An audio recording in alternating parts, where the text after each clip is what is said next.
चलो, तो अभी लास्ट क्लास में ना हमने ये सब देखा था, सीक्वेंस ऑफ रियल नंबर क्या है, कन्वर्जेंस क्या होता है, लिमिट सिंपल वैसे ही निकालने जैसे आप किसी फंक्शन की लिमिट निकालते हो, है ना, सिंपल वे वही है, like you find the limit of function. So जो लिमिट एग्जिस्ट करेगी और फाइनाइट होगी तो सीक्वेंस कन्वर्जेंट है। अभी हम आगे थोड़ा बढ़ेंगे, इससे पहले मैं डिस्कस करता हूँ Cauchy sequence and their convergence. तो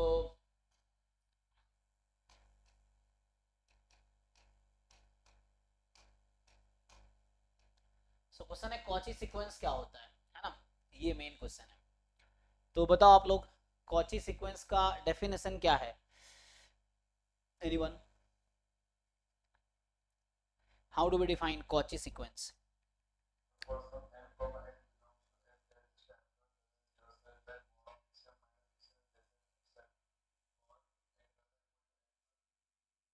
एम कुछ भी ले सकते हैं, जरूरी नहीं एम ग्रेटर एन होगा, m can be anything for large actually, मतलब वो कुछ एक नंबर से ज्यादा होगा दोनों ना, तो m n more than something. Yes, मतलब वो बहुत क्लोज हो जाएंगे, मतलब कुछ टर्म्स को अगर आप छोड़ दोगे,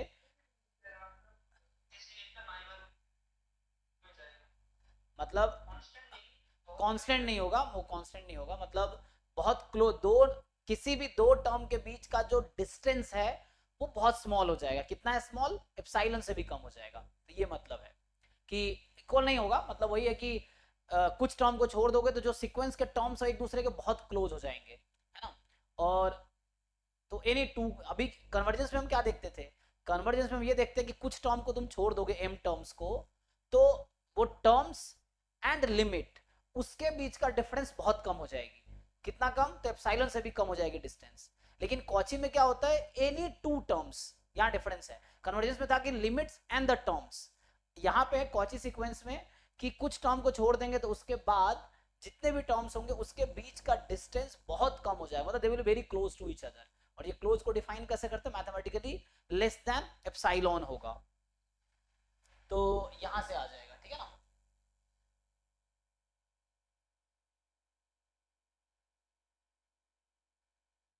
सो ठीक है, तो मैथमेटिकल अगर डेफिनेशन लिखोगे, हाँ जी, अनीस कुछ बोलना है, पूछना है आपको, शायद नए हो आप, अभी आपको आइडिया नहीं है।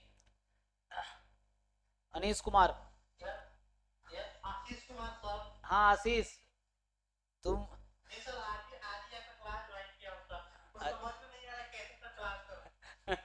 हाँ समझ आ जाएगा, धीरे धीरे समझ आ जाएगा, नए नए में शुरू में, है ना। अभी तुम्हें दिख रहा है ना, मैं दिख रहा हूँ, सुनाई भी दे रहा है तुम्हें? तो वहाँ ऑप्शन चेंज, वो तुम्हें करना होगा, तुम्हारा फोन है ना, मैं नहीं कर सकता।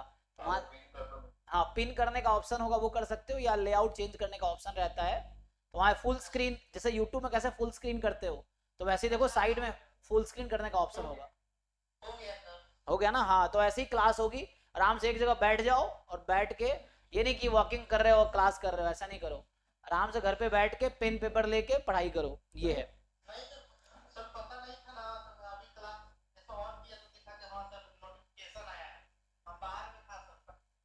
अच्छा अच्छा, ठीक है। तो वही कह रहा हूँ, जब क्लास का, हाँ कोई बात नहीं, क्लास का टाइम, कोई बात नहीं, जैम की क्लास की जो टाइम है अभी 8 बजे से 9:30 बजे तक है, 8 to 9:30। तो आप उस टाइम पे घर पे रहना, घर पे बैठ के पेन पेपर लेके पढ़ाई करो, और जो डाउट हो पूछो, मैं जो पूछूं बताओ, तो उससे, है ना, अच्छा रहेगा। ठीक है, चलिए तो हम लोग आगे डिस्कस करते हैं।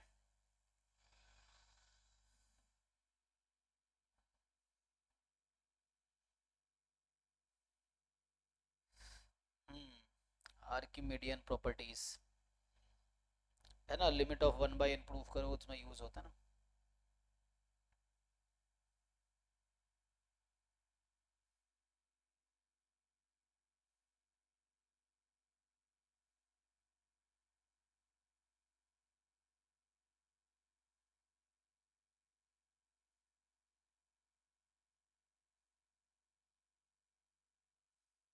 एक्चुअली बार्टल की जो बुक है ना, सीक्वेंस और सीरीज को दो पार्ट में इसने लिखा है ना, कुछ है चैप्टर 3 में, कुछ है चैप्टर 9 में। 9 है, तो इसमें ऑर्डर है ना, देख लेता हूँ क्या है।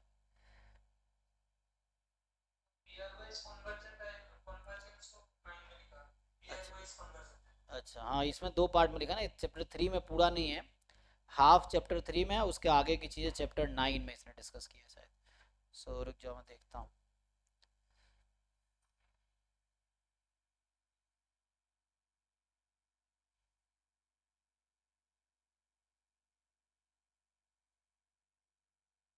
तो इसमें क्या क्या, एक बार ये देख लेता हूँ इसमें क्या है चैप्टर में, फिर उसके बाद आगे आता हूँ। सो इसमें हमने क्या क्या कवर कर लिए, मैं एक बार ये कंटेंट देख लेता हूँ इस बुक में क्या क्या है। तो हमने डिस्कस किया था सीक्वेंस क्या है, एग्जाम्पल्स देखे थे, फिर लिमिट का हमने डेफिनेशन देखा था। तो कन्वर्जेंस मतलब कहीं ना कहीं लिमिट से रिलेटेड है, कि जिस सीक्वेंस की लिमिट एग्जिस्ट करेगी, यूनिक और फाइनाइट होगी, वो कन्वर्जेंट है ना। तो ये है हमारे पास। और कन्वर्जेंट जो नहीं है वो डाइवर्जेंट है, और अगर लिमिट एग्जिस्ट करेगी तो ऑब्वियसली यूनिक और फाइनाइट होगी। उसके बाद देखो थ्योरेटिकली कुछ चीज़ें लिख रहा है, लेकिन हमें क्वेश्चंस में उतना थ्योरेटिकल ना, ऐसे प्रूफ रूप देखोगे इनके जो, जैसे 1/n की ये लिमिट निकाल रहा है इस बुक में, जो Bartle, RJ Bartle and Seibert की जो बुक है, इंट्रोडक्शन टू डी एनालिसिस, उसकी बात कर रहा हूँ। तो ये 1/n को भी जो प्रूफ किया, एप्सिलॉन डेल्टा डेफिनेशन से प्रूफ करके दिखा रहा है, और इसमें वो आर्किमिडियन प्रॉपर्टी यूज कर रहा है, जो मैं फर्स्ट डाउट क्लास में आज पूछ रहा था। तो हमें एप्सिलॉन डेल्टा से प्रूव करने की जरूरत है नहीं, लिमिट को डायरेक्ट लिमिट निकालेंगे, हमें जरूरत है आंसर लिखने का, तो उसमें कोई जरूरत नहीं एप्सिलॉन डेल्टा लगाने का।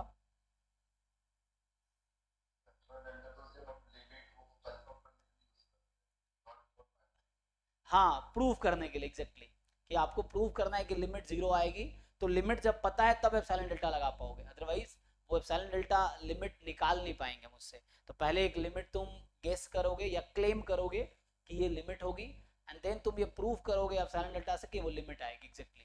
तो पहले उसके लिए तुम्हें लिमिट पता हो, और वो डेफिनेशन से प्रूव किया जा सकता है कि वो लिमिट है, निकालने के लिए वही अप्रोच है।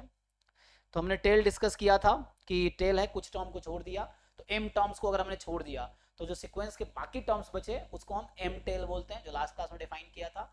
और अगर कोई सीक्वेंस कन्वर्जेंट है, इफ एंड ओनली उसकी टेल कन्वर्जेंट होगी, है ना। तो और अगर कोई सीक्वेंस हो सकता है खुद इंक्रीजिंग ना हो, लेकिन टेल उसका अगर इंक्रीजिंग है, तो उसको हम अल्टीमेटली इंक्रीजिंग बोलेंगे सीक्वेंस को। तो ये एक टर्म था जो लास्ट क्लास में डिस्कस किया था। आगे ये एक थ्योरम लिख रहा था मैं। हम्म।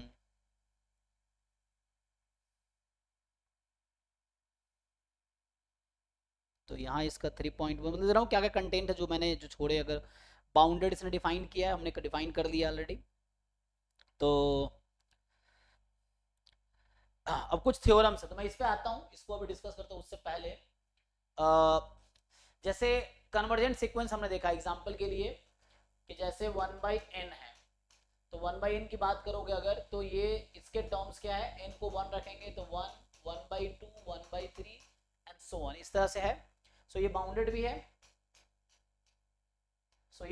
भी है, और इनफैक्ट कन्वर्जेंट भी है, एंड मोनोटोनिकली क्या है ये, सो मोनोटोनिकली डिक्रीजिंग है। सो क्वेश्चन ये है कि इन तीनों में क्या रिलेशन है, कोई sequence bounded, monotone sequence, bounded sequence and convergent sequence, इन तीनों में क्या रिलेशन है। तो एक तो है कि जैसे मैं थ्योरम लिखता हूं, देखो, तो हमें देखना है कि रिलेशन क्या है। जैसे एक और एग्जांपल देता हूं मैं, जैसे कुछ एग्जांपल्स लिखते हैं फिर हम लोग थ्योरम्स पे आते हैं। दूसरा एग्जांपल है -1 की पावर n अपॉन n। सो ये इसके टर्म्स आप देख पाएंगे, n को जब 1 रखेंगे, सो -1 plus 1/2 -1/3 plus 1/4 and so on. So this is bounded, because इसका है ना -1 और 1 के बीच ही आएगा सारे टर्म्स, तो बाउंडेड है। क्या ये कन्वर्जेंट है, कन्वर्जेंट है। और क्या ये मोनोटोनिक है, तो ये मोनोटोनिक नहीं है, नॉट मोनोटोनिक। हाँ, सो ये एक बार टर्म इंक्रीज, एक बार डिक्रीज, इंक्रीज डिक्रीज, या पॉजिटिव नेगेटिव टर्म्स है तो ओसिलेटिंग बोलते हैं, ठीक है। तो ओसिलेट कर रहा है, मतलब पॉजिटिव नेगेटिव इस तरह से, तो ये ओसिलेट कर रहा है। सो देखो, मैं भी कुछ एग्जांपल इसलिए लाऊं ताकि तुम रिलेट कर पाओ। ये बाउंडेड है, कन्वर्जेंट है, मोनोटोनिकली डिक्रीजिंग है। ये बाउंडेड है, कन्वर्जेंट है, मोनोटोनिक नहीं है। और एक दो एग्जांपल लिखता हूं। सो जैसे अभी लास्ट टाइम ये बता रहा था ना, हम लोग देख रहे थे n की पावर 1/n वाला एग्जांपल लास्ट टाइम लिख रहे थे। तो 1 रखेंगे, फिर 2 की पावर 1/2, 3 की पावर 1/3, 4 की पावर 1/4। ये जो सीक्वेंस है ये बाउंडेड है ना, क्योंकि ये पहले कुछ वैल्यू जिसकी आई थिंक इंक्रीज करती है, बाद में डिक्रीज करने लगती है। पहले 3 टर्म इंक्रीज करती है, फिर बाद में डिक्रीज करने लगती है। तो बाउंडेड है, कन्वर्जेंट है, कन्वर्जेंट भी है, एंड मोनोटोनिक है। क्या ये इस सीक्वेंस को मोनोटोनिक बोलेंगे? हाँ, मतलब ऐसे मोनोटोनिक नहीं है ना, जो डेफिनेशन हमने लिखा था। So this is not monotonic actually. So ये मोनोटोनिक नहीं है। ओके, अब थोड़े से और आते हैं आगे, तो एक दो और एग्जांपल लिखता हूँ। सो जैसे 1 प्लस 1/n की पावर n है, ये वाली सीक्वेंस है। तो इसके अगर टर्म्स लिखोगे तो 1 रखोगे n को, तो 1 प्लस 1/2 है ना, n को 1 रख, सॉरी 2 की पावर 2 हो जाएगी ना पहले n को 1 रखने पे, और 2 रखेंगे, वो n को 1 रखा हमने तो 2 बन गई, 2 रखते हैं तो 1 प्लस 1/2 3/2 का स्क्वायर हो जाएगा ये, फिर ऐसा ही। हाँ, तो अब ये बताओ ये क्या ये बाउंडेड है? बाउंडेड है, ओके बाउंडेड होगा। फिर जिसके मन में क्वेश्चन हो पूछ सकते हो। कन्वर्जेंट है, कन्वर्जेंट है, ई पे कन्वर्स करती है ये। क्या ये मोनोटोनिक है? चेक करो। तो मोनोटोनिक के लिए कुछ टर्म्स निकाल के देखो, एक आइडिया मिल जाता है। तो you find some terms. Example के लिए अगर मैं इसमें पहला टर्म निकाला 2 आया, दूसरा टर्म हमारा आया 9/4 आया, जो कि 2 से तो ज़्यादा ही है ना, क्योंकि 9/4 है। A3 अगर मैं फाइंड करता हूँ तो 1 प्लस 1/3, सो ये 4/3 इसकी पावर 3 हो जाएगी, है ना। सो 64/27, इसकी अप्रॉक्स वैल्यू कितनी आएगी? तो ये था 2.25, राइट। और ये कैलकुलेटर देख लो, कैलकुलेटर से एग्जैक्ट देखो क्या आता है एग्जैक्टली।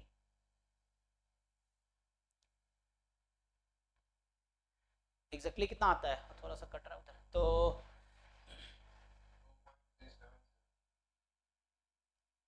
2.37, ओके। सो 2.37 आ रहा है, ओके।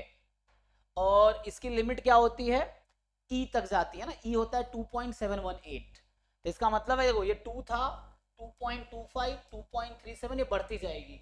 और जब n बहुत लार्ज हो जाएगा तो इसकी वैल्यू इसके आसपास आ जाएगी 2.718, जो कि ई की अप्रोक्सीमेट वैल्यू है। तो ये ई के सारे टर्म्स जब n बहुत लार्ज हो जाएगा तो जितने भी टर्म्स होंगे सीक्वेंस के वो इसके नेबरहुड में आ जाएंगे, एप्सिलॉन नेबरहुड में आ जाएगा, तो इसीलिए ई पे कन्वर्जेंट होगी। तो ये मोनोटोनिकली इंक्रीजिंग एक्चुअली, चेक कर लो,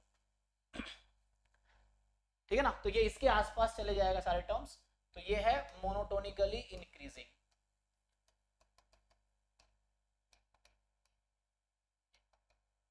ठीक है, इस तरह से। सो है ना, एक लिमिट जैसे एग्जिस्ट कर रहा था, हमें पता है कि लिमिट अगर कोई सीक्वेंस अगर इंक्रीजिंग है तो वो अपने जो लिस्ट अपर बाउंड है वहां पे कन्वर्ट्स करेगी, ठीक है। सो यहां से आएगा आपके पास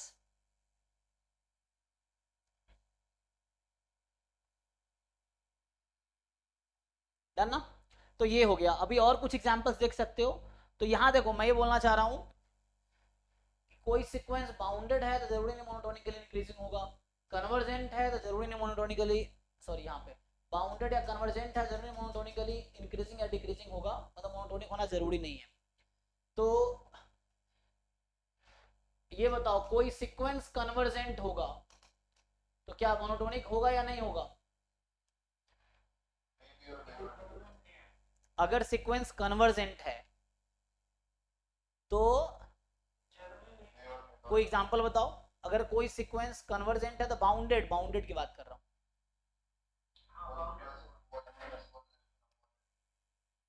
तुम लोग क्या बोल रहे, जरूरी नहीं, मोनोटोनिक बोल रहे जरूरी नहीं है, अच्छा। तो एक कन्वर्जेंट सीक्वेंस है तो वो बाउंडेड होगी हमेशा। कन्वर्जेंट कन्वर्जेंट सीक्वेंस हमेशा बाउंडेड होगी। सो जो कन्वर्जेंट सीक्वेंस है इज बाउंडेड, सो कोई भी सीक्वेंस कन्वर्जेंट होगी तो बाउंडेड होगी ही, ठीक है। ओके, क्या बाउंडेड सीक्वेंस कन्वर्जेंट होगी? हाँ, तो इसका कन्वर्स ट्रू नहीं है ना, तो ये वन वे हो गया कि अगर सीक्वेंस कन्वर्जेंट है तो वो बाउंडेड सीक्वेंस होगी, है ना। Convergent sequence is bounded sequence, so any convergent sequence will be bounded actually. So bounded sequence may not be convergent, may not be convergent. For example -1 की पावर n, तो जैसे यहाँ मैं लिस्ट लिख रहा था, तो यहाँ मैं एग्जाम्पल की लिस्ट को अगर थोड़ा मैं इंक्रीज करूँ, जैसे ये भी लिख देते हैं ना, सो यहाँ पे है कि -1 की पावर n की सीक्वेंस है, इसके टर्म -1 1 -1 1 इस तरह चल रहा है, ये चल रहा है, तो ये क्या है, ये बाउंडेड तो है क्योंकि, है ना, बाउंडेड है, कन्वर्जेंट नहीं है, नॉट कन्वर्जेंट, मतलब डाइवर्जेंट बोल देता हूँ। सो दिस इज डाइवर्जेंट, सो ये डाइवर्जेंट है और मोनोटोनिक भी नहीं है ना, सो नॉट मोनोटोनिक या नॉन मोनोटोनिक, है ना, सो नॉट मोनोटोनिक, मोनोटोनिक नहीं है। सो बाउंडेड है, डाइवर्जेंट है और मोनोटोनिक नहीं है, ठीक है, सो नॉट मोनोटोनिक। तो यहाँ पे क्या है कि बाउंडेड सीक्वेंस में नॉट बी कन्वर्जेंट, एग्जांपल के लिए ये कि this is bounded but not convergent, है ना, बाउंडेड तो है लेकिन कन्वर्जेंट नहीं है ना, ये बाउंडेड सीक्वेंस है लेकिन कन्वर्जेंट नहीं है, ये वाला सीक्वेंस। सो दूसरा, तो हमने ये देखा कन्वर्जेंट सीक्वेंस है तो बाउंडेड होगी, बाउंडेड सीक्वेंस जरूरी नहीं है कन्वर्जेंट होगी, ठीक। ओके, सो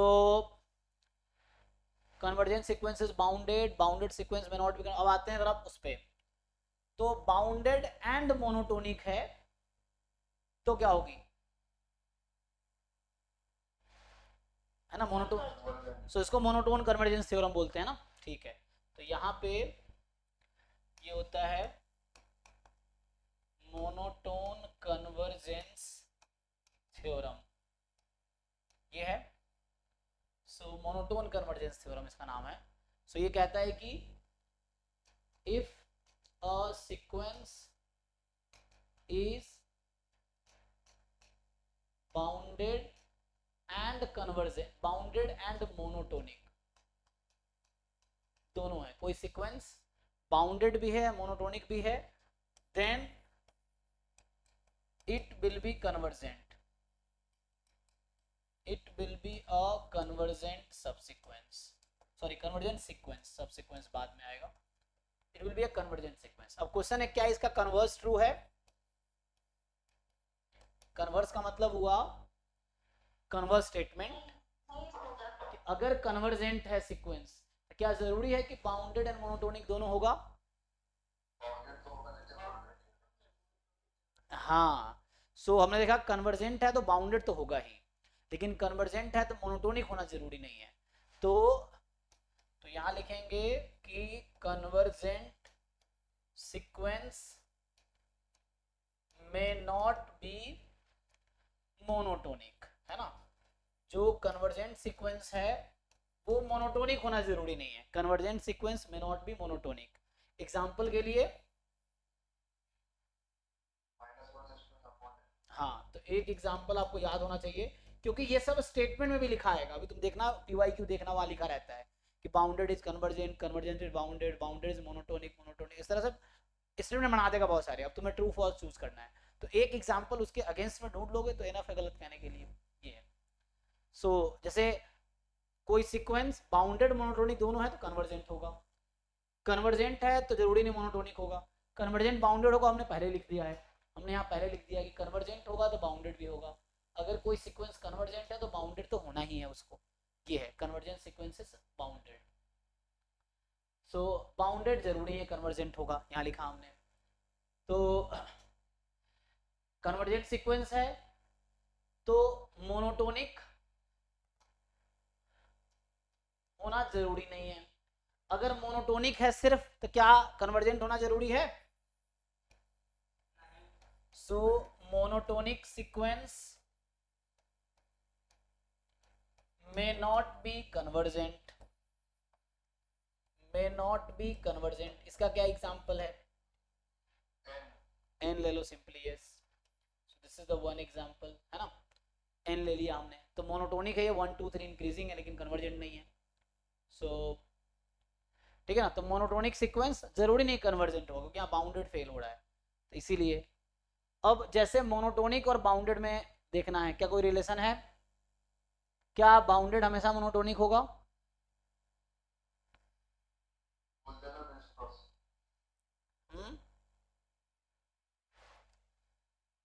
बोजानो विस्टास क्या कहता है? सब सीक्वेंस, हाँ सीक्वेंस की बात है, सब सीक्वेंस की बात करता है वो।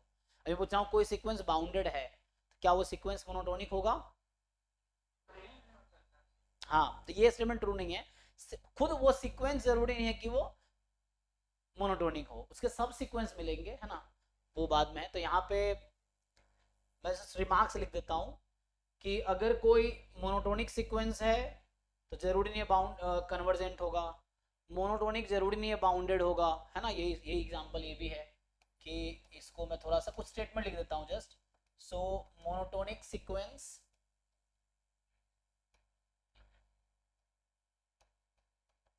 मे नॉट बी बाउंडेड, इसका भी एग्जांपल यही हो जाएगा। इसका जो एग्जांपल है ये है कि मोनोटोनिक सीक्वेंस जरूरी नहीं है बाउंडेड होगा। अब थोड़ा सा इसको मैं बढ़ाऊं मोनोटोनिक को, bounded sequence, bounded sequence may not be monotonic। Example,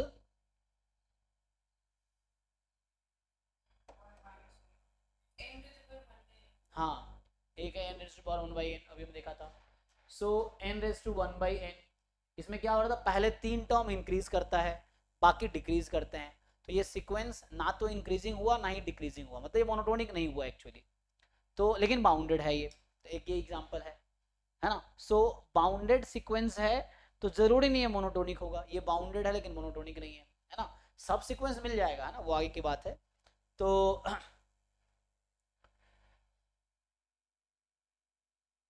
तो ये सब कुछ छोटे छोटे पॉइंट्स हैं जिसपे आपको एग्जाम में क्वेश्चंस ऑप्शंस आ जाते हैं स्टेटमेंट बेस्ड, तो उसमें आप बता पाओगे ये।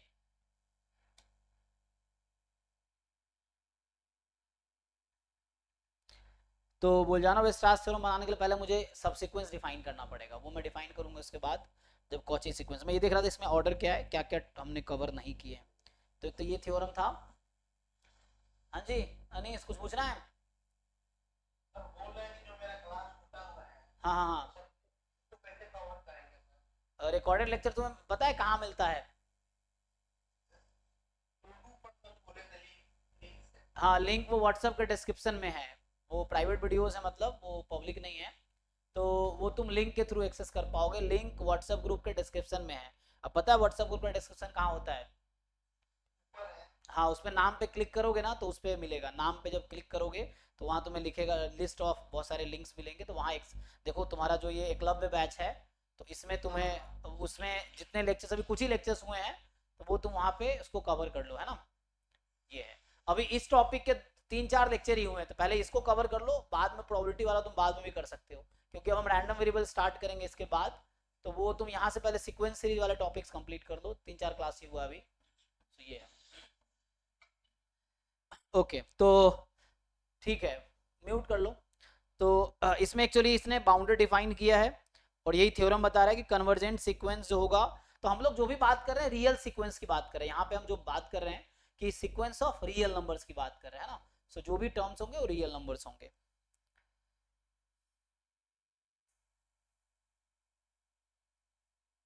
अच्छा, अब इस तरह से लोग कुछ डिफाइन करते हैं, सम ऑफ सीक्वेंस, है ना, यहाँ पे इन्होंने, so what is the definition of sum of sequence, ये कई बार ये जरूरत पड़ जाती है ना। सम ऑफ सीक्वेंसेस, जैसे ये ए एन आपका सीक्वेंस है, या है ना एलजेब्रा ऑफ सीक्वेंसेस में सिंपल ये बात करता हूँ। सो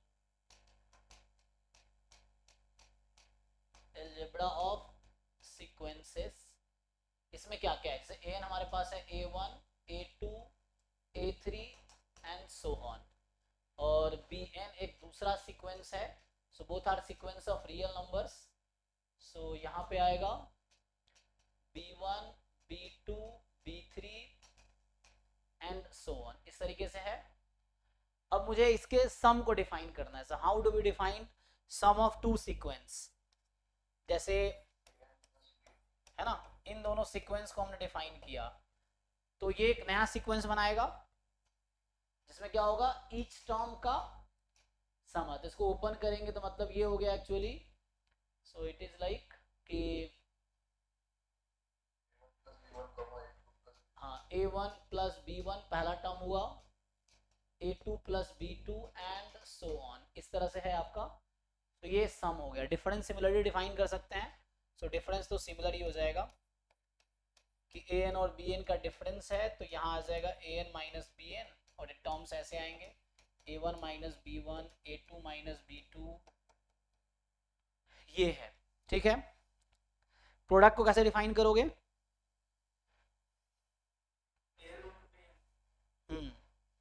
तो यहाँ पे आ जाएगा आपके पास an इंटू बी एन हो जाएगा ना, सो प्रोडक्ट ऑफ सीक्वेंस लेंगे, सो an इंटू बी एन, सो जब हम बात करते हैं प्रोडक्ट ऑफ टू सीक्वेंस, तो मतलब जो करस्पॉन्डिंग टर्म्स है उसका आप मल्टीप्लीकेशन की बात कर रहे हैं, सो इसको हम ऐसे, ये डेफिनेशंस हैं, सम ऑफ टू सीक्वेंस का डेफिनेशन ये हुआ, sum of difference of two sequence को इस तरह डिफाइन करेंगे, ये दो अलग अलग सीक्वेंस, अब ये कॉमन सीक्वेंस बनेगा, ये एक सीक्वेंस हुआ, तो डिफरेंस को इस तरह डिफाइन कर रहे हैं, प्रोडक्ट को हम डिफाइन कर रहे हैं an इंटू बी एन, इस तरह से, तो यहाँ से आ गया a1 into b1 a2 into b2 and इस तरह चलता रहेगा।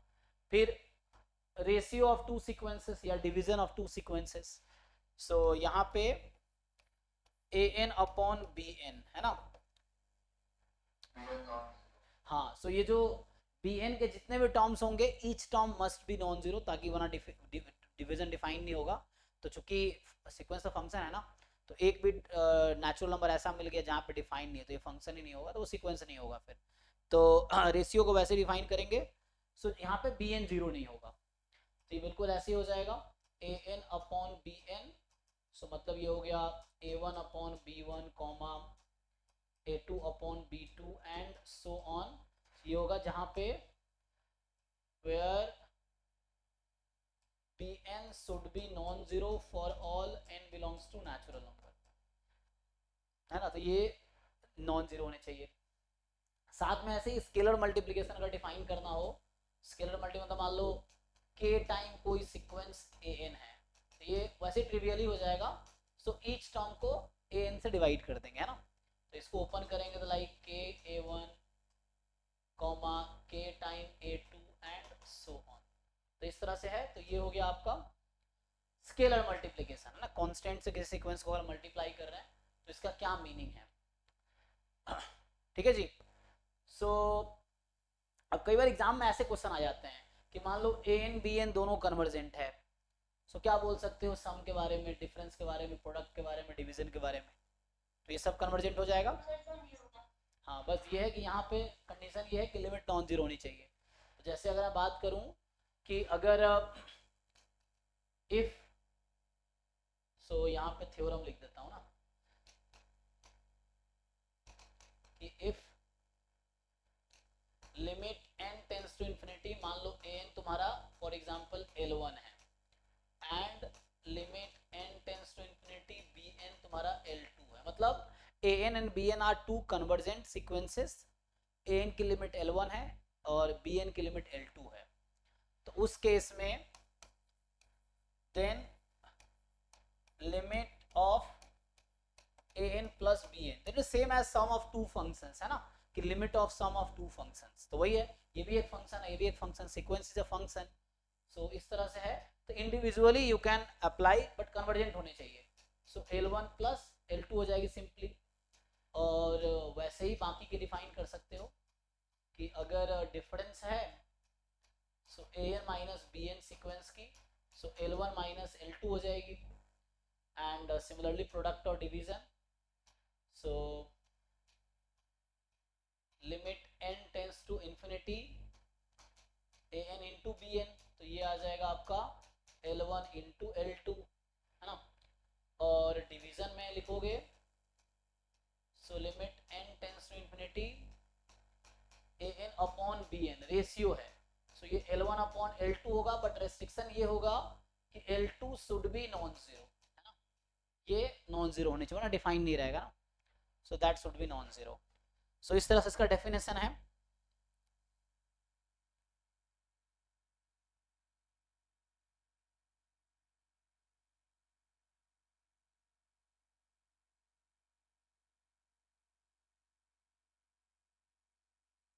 यहाँ तक जो डाउट है, जैसे एक एग्जांपल कंसीडर कर लो सिंपल सा।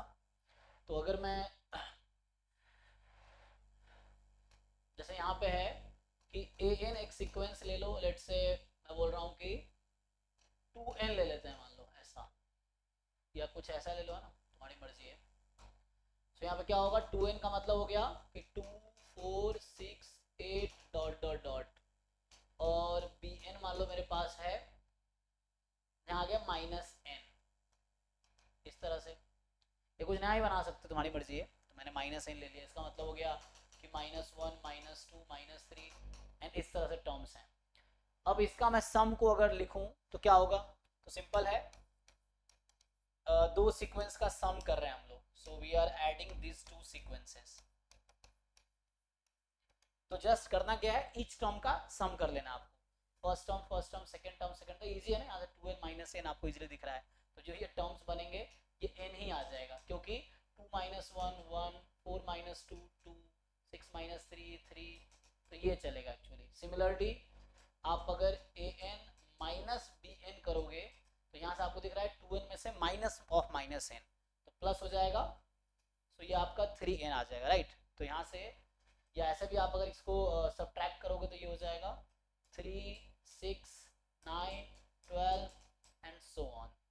अब अगला आ जाएगा an इंटू बी एन, तो ये कितना आ जाएगा, 2n इंटू -n, तो ये आपका आ जाएगा -2n², या ईच टर्म को मल्टीप्लाई कर दो, सो ईच टर्म को मल्टीप्लाई करो यहाँ पर 2 into -1, so -2, 4 into -2 -8, 6 into -3 -18 and so on, ठीक है। फिर ऐसे ही डिवीजन ले लोगे, सो a n upon b N, ये आ जाएगा, तो क्या हो जाएगा ए एन अपॉन बी एन, है ना, तो ये है आपका 2n अपॉन -n, तो यहाँ देखो 2 अपॉन -1, 4 अपॉन -2, 6 अपॉन -3, तो ईच में यहाँ पे बस 2 अपॉन -n हो जाएगा, तो मतलब -2 हो जाएगा, तो ये कांस्टेंट सीक्वेंस आ गया, -2 -2 -2। अब एक चीज नोटिस करो यहाँ पे, जैसे अब तुमसे एग्जाम में पूछ लेता है, जैसे ए एन बी एन दोनों डाइवर्जेंट है, यहाँ डाइवर्जेंट है ना, तो what can you say about these terms. तो अभी तुम एक चीज नोटिस करोगे कि जो रेशियो है वो कन्वर्जेंट आ गया ना, ये है कि मतलब यहाँ पे कन्वर्जेंट है ना, ये तो ए एन डाइवर्जेंट था, बी एन डाइवर्जेंट था, तो मैं वैसा बोल रहा हूँ एग्जाम में ऐसे क्वेश्चंस फ्रेम हो सकते हैं, हो जाते हैं, ऐसे मिलेंगे क्वेश्चन जहाँ लिख देगा, मान लो if a n is divergent and b n is divergent, then which of the following may be true, ऐसा बोल देगा, या sum of the sequences may converge, difference of sequences may converge, product of sequence may converge, ratio of the sequence may converge. तो may converge का मतलब एक भी possibility है तो ओके हो जाएगा।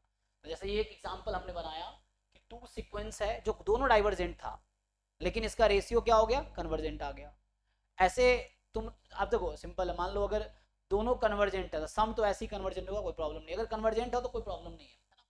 तो अगर कन्वर्जेंट, तो यहाँ हमने बात किया कि if both sequences are convergent, तो sum will be convergent, difference will be convergent, product will be convergent and ratio will be convergent if जो सेकंड डिनोमिनेटर है वो नॉन जीरो होनी चाहिए, दूसरे सीक्वेंस की लिमिट नॉन जीरो होनी चाहिए। अगर स्केलर मल्टीप्लिकेशन होता है यहाँ पे कि limit n tends to infinity, है ना, k टाइम a n, इसकी लिमिट, तो ये भी कोई इशू नहीं है, k टाइम L1 हो जाएगा। इवन लीनियर कॉम्बिनेशन मान लो आ गया, सो लीनियर कॉम्बिनेशन मतलब ये हो गया कि ऐसा कि alpha time a n plus beta time b n, जहाँ अल्फा बीटा कांस्टेंट है, तो ये भी प्रॉब्लम नहीं है, alpha L1 plus beta L2, इस तरह से, तो यहाँ भी कोई प्रॉब्लम नहीं है ना। सो ऐसा हो जाएगा। लेकिन प्रॉब्लम कब आती है, जब तुम्हें बोल रहा है कोई एक डाइवर्जेंट है, मान लो अब इनमें से A1 मान लो कोई एक डाइवर्जेंट है, AN is convergent, BN is divergent, तो what can you say about sum? Difference, product. अब प्रोडक्ट में और, हाँ जरूरी है, चलो एग्जांपल लेता हूँ।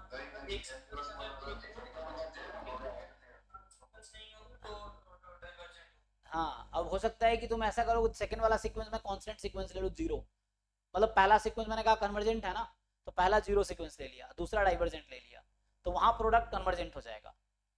तो अगर एक कन्वर्जेंट है एक डाइवर्जेंट है, तो उस केस में प्रोडक्ट में भी कन्वर्जेंट और में भी डाइवर्जेंट, तो डिपेंड करता है, अगर है ना, अगर एक मैं जीरो लेता हूँ तो ऐसा हो जाएगा, या मैं ऐसा करूँ कि जैसे एग्जांपल के लिए एक n है और एक 1/n है, एक n है और एक 1/n है, मान लो an सीक्वेंस 1/n है जो कि कन्वर्जेंट है, bn सीक्वेंस n है जो कि डाइवर्जेंट है, प्रोडक्ट क्या हो जाएगा इसका? कन्वर्जेंट। तो अब यहाँ पे तुम्हें एग्जाम में फंसाएगा, तो वो ये है कि अगर टू सीक्वेंसेस हैं, कि अगर एक कन्वर्जेंट है एक डाइवर्जेंट है, तो प्रोडक्ट में भी कन्वर्जेंट और में भी डाइवर्जेंट, दोनों पॉसिबिलिटी है यहाँ पे, है ना, श्योरिटी किसी की नहीं है। सो तुम ऐसे एग्जाम्पल भी ढूंढ लोगे जहां प्रोडक्ट डाइवर्ज करेगा। एग्जाम्पल के लिए अगर हमने बनाया कि मैंने कहा जैसे एक कन्वर्जेंट है तो मान लो n ले लिया, दूसरा सॉरी एक कन्वर्जेंट है तो 1/n ले लिया, और दूसरा तुम्हारा डाइवर्जेंट है तो n स्क्वायर ले लो, एग्जाम्पल n स्क्वायर ले लो, हाँ n प्लस में n स्क्वायर ले लो, तो n स्क्वायर ले लोगे तो n स्क्वायर इंटू 1/n हो जाएगा, डाइवर्जेंट हो गया। तो मतलब मैं कन्वर्जेंट ऐसा दो सीक्वेंस ढूंढ लूंगा, एक कन्वर्जेंट हो एक डाइवर्जेंट हो, तो उसका प्रोडक्ट कन्वर्ज भी करवा सकता हूँ और डाइवर्ज भी करवा सकता हूँ, तुम ऐसे एग्जाम्पल बना सकते हैं हम लोग। तो वहां तुमसे एक ऑप्शन पूछ लेगा कि product is necessarily divergent, product is necessarily convergent, तो वहां तुम्हें देखना पड़ेगा नेसेसरली वर्ड यूज किया है या मे बी यूज किया है, देयर एग्जिस्ट यूज किया है या फॉर ऑल यूज किया है, तो ये सब अलग अलग वर्ड्स है जो तुम्हें पकड़ने पड़ेंगे। तो ये जिनको क्लियर होगा है ना कि for some, there exist, for all, इस तरह से वर्ड्स यूज करते हैं, नेसेसरली या मे बी, तो इस तरह से ये सब तुम्हें पकड़ना पड़ेगा, कहाँ सबके मीनिंग अलग अलग है, तो ये तुम्हें क्वेश्चन से समझ आएगा कि कहाँ क्या मीनिंग है। सो जो मतलब दो डाइवर्जेंट सीक्वेंस और एक सीक्वेंस है कन्वर्जेंट और एक सीक्वेंस है डाइवर्जेंट, तो इन दोनों का मल्टीप्लिकेशन है मे बी कन्वर्जेंट के, तो हमेशा मतलब आपका प्रॉपर्ली डाइवर्जेंट के लिए होगा, मतलब अल्टरनेटिव के लिए नहीं होगा ना। ऑल्टरनेट के लिए मतलब तुम वो एग्जांपल के थ्रू मतलब ये कहना चाह रहा हूँ कि वी कैन जनरेट एग्जांपल्स, जैसे this is a divergent and this is convergent, ठीक, तो यहाँ प्रोडक्ट क्या होगा, तो यहाँ जो an प्लस bn है, ये जो सम होगा, दिस इज अ डाइवर्जेंट, इस एग्जांपल में an minus bn is divergent, फिर an इंटू bn जो है is convergent here, and limit इसकी 1 है ना, limit n tends to infinity an into bn actually 1 आ गई यहाँ पे, प्रोडक्ट करेंगे तो, और रेशियो की बात कर लो, सो an अपॉन bn यहाँ लोगे तो ऐसे an अपॉन bn लोगे तो n अपॉन 1/n स्क्वायर हो गया, तो डाइवर्जेंट ही हो गया है ना, तो ये डाइवर्जेंट हो जाएगा।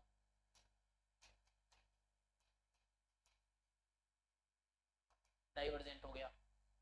दूसरा एग्जांपल जो मैं कह रहा था, दूसरा एग्जांपल बना लो, जैसे एक तो ये हो गया, इसी में तुम ऐसा कर सकते हो, हाँ जैसे अब कुछ वैसा एग्जांपल बना लेंगे कि जैसे an हमने ले लिया, n ही रखा है इसको मान लो, है ना, या n स्क्वायर कर दो एग्जांपल के लिए, दिस इज डाइवर्जेंट, और bn सेम रखते हैं, सो जो bn है वो 1/n ही रखते हैं। अब इसमें इस केस में सारे डाइवर्जेंट हो जाएंगे, है ना, दिस इज कन्वर्जेंट,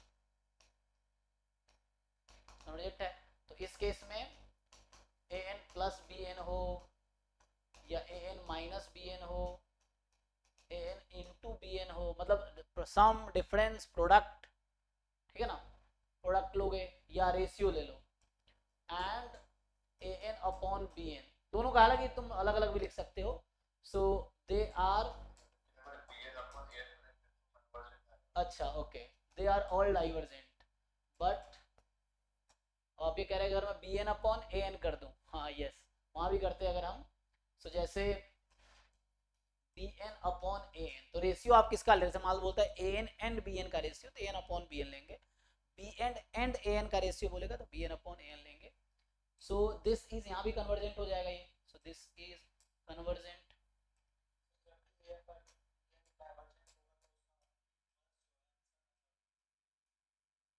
ओके हाँ वो तो होगा, तो हमेशा क्या क्यों होगा ऐसा, वो कुछ अल्टरनेटिव ले लेंगे तो अगर मैं तो ये थ्योरम वैलिड है प्रॉपर्ली डाइवर्जेंट के लिए, प्रॉपर्ली डाइवर्जेंट के लिए ये वैलिड है, जैसे माइनस वन की पावर एन ले लिया मैंने मान लो, चलो तो माइनस वन की पावर एन तो डाइवर्जेंट है, इसका रेसिप्रोकल ले लो तभी डाइवर्जेंट रहेगा, है ना। सो बट यहाँ भी है ना B n upon a n जो है इज कन्वर्जेंट। तो इस तरह क्वेश्चन एग्जाम में मिलेंगे जहां तुम्हें थोड़ा सोचना पड़ेगा, अगर तुम गेस करोगे तुक्का लगाओगे गलत हो जाएगा, तुम्हें एक प्रॉपर लॉजिक के साथ किसी ऑप्शन को डिस्कार्ड करना, मतलब एग्जाम्पल के साथ वैलिड रीजन के साथ, ये है। तो यहाँ पर एग्जाम्पल ये है कि दो सीक्वेंस है, तो यहाँ प्रोडक्ट कन्वर्जेंट था, यहाँ प्रोडक्ट डाइवर्जेंट है, ये चीज है। यहाँ एग्जाम्पल था ये वाला कि दोनों सीक्वेंस डाइवर्जेंट था लेकिन रेशियो कन्वर्जेंट आ गया यहाँ पे, है ना, दोनों का रेशियो लोगे तो ये कन्वर्जेंट है। सो दिस इज डाइवर्जेंट, डीजीटी डाइवर्जेंट है, this is divergent, this is divergent and this is convergent, ये है। और इनफैक्ट दिस इज डाइवर्जेंट। तो इस तरह से आपको कंस्ट्रक्ट करना आना चाहिए एग्जांपल्स। अभी क्वेश्चन से मैं कराऊंगा तो आपको ऐसे आइडिया मिलेगा कैसे क्वेश्चंस को अप्रोच करने हैं। कुछ क्वेश्चन, ज्यादातर क्वेश्चन आप लोग कर ही लेंगे, कुछ क्वेश्चन हो सकता है जिसमें हम देखेंगे। तो है ना, ऑलरेडी मैंने 10 असाइनमेंट सीक्वेंस सीरीज के भेजे, 10 असाइनमेंट्स भेजे थे ग्रुप में। जो नए लोग हैं उनको नहीं पता होगा, वो ड्राइव में है लेकिन मैं भेज दूंगा फिर से, तो आप सॉल्व कर सकते हैं, तो आपको आइडिया मिलेगा कितना आपको आता है, कितना सीखना है। ये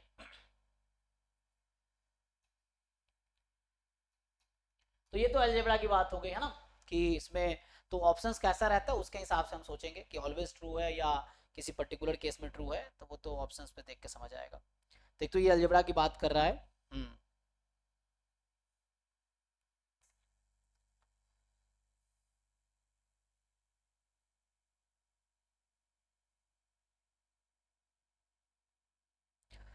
सो ये भी कह रहा है कि अगर दोनों sequence convergent sum difference product scalar multiple सब डिफाइंड होगा, रेशियो भी होगा, डिनोमिनेटर नॉन जीरो है, तो ठीक है। आगे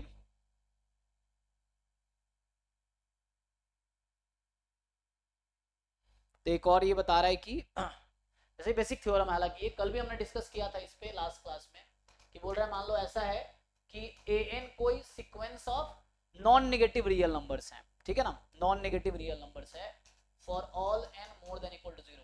तो क्या तुम्हें लगता है इसका लिमिट नेगेटिव आ सकती है तुम्हें, मतलब कोई sequence of non negative real numbers हैं तो क्या उसके लिमिट नेगेटिव आ सकते हैं, है ना, तो नेगेटिव नहीं आएगा। इसका मतलब ये है कि जो लिमिट ऑफ ए एन होगी that will also be more than equal to zero. Even इसको मैं एक्सटेंशन करूं, थोड़ा सा इसको मैं दूसरे तरीके से लिखूं, अगर मान लो sequence of positive real numbers हैं, सारे टर्म्स जो है स्ट्रिक्टली मोर देन जीरो है, तो क्या लिमिट हमेशा स्ट्रिक्टली मोर देन जीरो होगा, यस और नो। हाँ इक्वल टू भी आ सकता है ना, तो कल हमने वो डिस्कस किया था। सो देन सो अगर a n sequence of positive real number, यहाँ sequence of non negative real numbers हैं, तो लिमिट में नॉन नेगेटिव रियल नंबर आएगी, नेगेटिव कभी नहीं आएगी। अगर sequence of positive real numbers है तब भी लिमिट जो होगा एक्चुअली इसका that may be more than equal to zero, ये चीज है। सो यहाँ पे तो यहाँ हालांकि हर टर्म पॉजिटिव है, एग्जाम्पल के लिए 1/n ले लो, है ना, तो 1/n sequence of positive real numbers है। So if you want to consider examples तो सिंपल आप एग्जांपल बना सकते हो, है ना।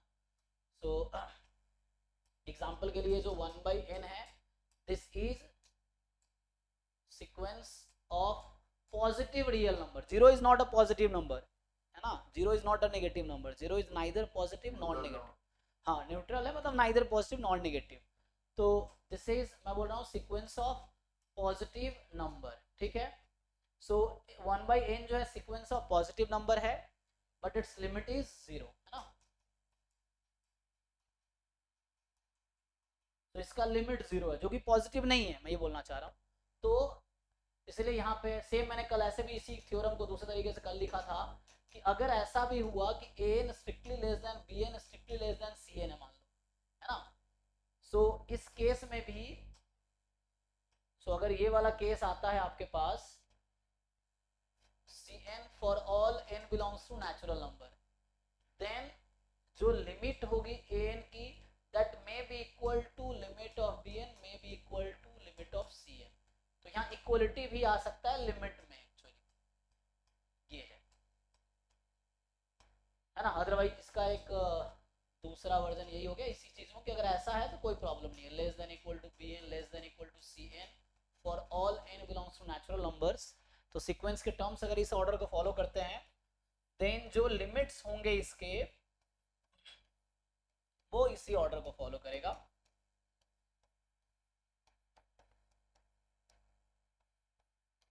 इसका लिमिट भी इसी ऑर्डर को फॉलो करेगा ना। मान लो L1 L2 L3 एग्जांपल के लिए, तो L1 less than L2 less than L3, इस तरह से ऐसा रहेगा। ठीक है, तो ये कुछ बेसिक है जो ये बता रहा है आपको।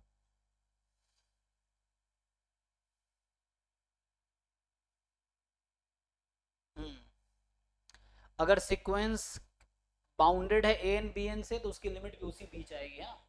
तो इसको थोड़ा सा अगर जनरलाइज करें इसी थ्योरम को, ये ऐसा कह रहा है कि, ऐसा हुआ मान लो कि कोई सीक्वेंस एन है जिसके ईच टर्म्स ए और बी के बीच है, मान लो ऐसा, तो देन इसके जो लिमिट्स होंगे वो भी इसी बीच में आएगा, है ना।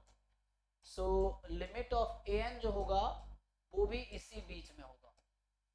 सो अगर ए एन ए और बी के बीच है, मतलब सीक्वेंस के सारे terms, all terms are between a and b, so जो लिमिट होगा उस सीक्वेंस का, that will also lie between a and b only. ठीक है, सो ये है। और स्क्विज थ्योरम कल डिस्कस किया था हमने कि यहाँ पे इसी ऑर्डर में होगा ये जैसे, सो ए एन और सी एन की लिमिट अगर इक्वल है, तो ये और ये अगर इक्वल हो गया तो बी एन की भी लिमिट सेम रहेगी। तो ये स्क्विज थ्योरम है, सैंडविच थ्योरम जो ये बता रहा है। सो मैं बस देख रहा हूँ कि क्या कुछ कॉन्सेप्ट छूट तो नहीं गया इस बुक में, क्योंकि अभी पिछले कुछ क्लासेस में मैंने ऐसे बुक का हेल्प नहीं लिया है, तो रैंडमली हम लोग ऐसे टॉपिक डिस्कस कर रहे थे। देखता हूँ क्या क्या है इस बुक में। सो ये है अल्टीमेटली पॉजिटिव डिफाइन कर रहा, मतलब वही कुछ टर्म को छोड़ दो तो आएंगे सारे टर्म पॉजिटिव होंगे, मतलब टेल इज पॉजिटिव है ना, अल्टीमेटली बोलते हैं उसको।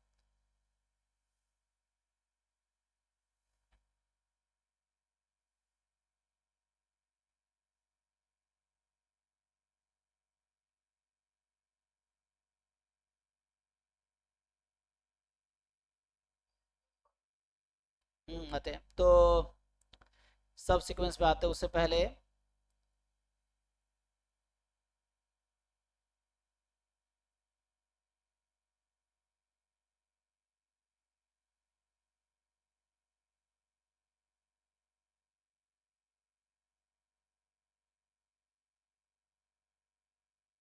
ये बता रहा है कि अगर ऐसा होगा कि मान लो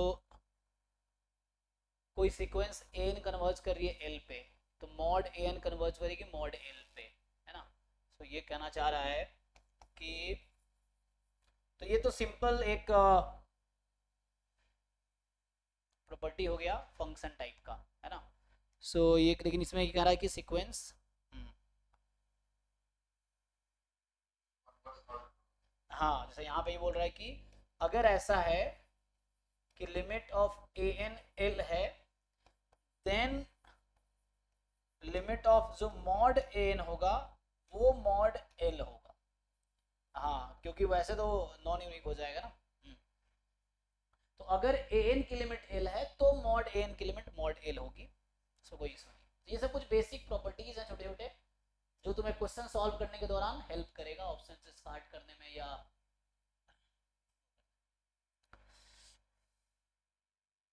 सेम अगर पॉजिटिव टर्म की सीरीज है तो सेम चीज स्क्वायर रूट के साथ होगा। अगर sequence of positive real numbers हैं तो ये तो बिल्कुल बेसिक अलजेब्रा है कि एक्स एन की लिमिट एल है तो रूट एक्स एन की लिमिट रूट एल होगी। ये सब बहुत बेसिक चीज बता रहा है।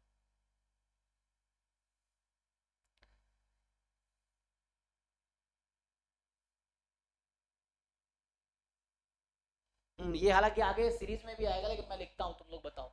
ये बहुत लोगों को आइडिया होगा कि मान लो ऐसा है कि इसको आगे हम यूज करेंगे, तो ये एक थ्योरम कह रहा है कि मान लो sequence of, so let a n be a sequence of positive real number. अब देखो पॉजिटिव रियल नंबर आ गया, ठीक है ना, पॉजिटिव रियल नंबर्स, एन कोई सीक्वेंस है पॉजिटिव रियल नंबर्स का, सच दैट कि limit n tends to infinity a n plus one upon a n, इसकी जो लिमिट है, मान लो ये फॉर एग्जांपल ये l है, और जो आंसर आता है less than 1, then what can you say about limit of a N.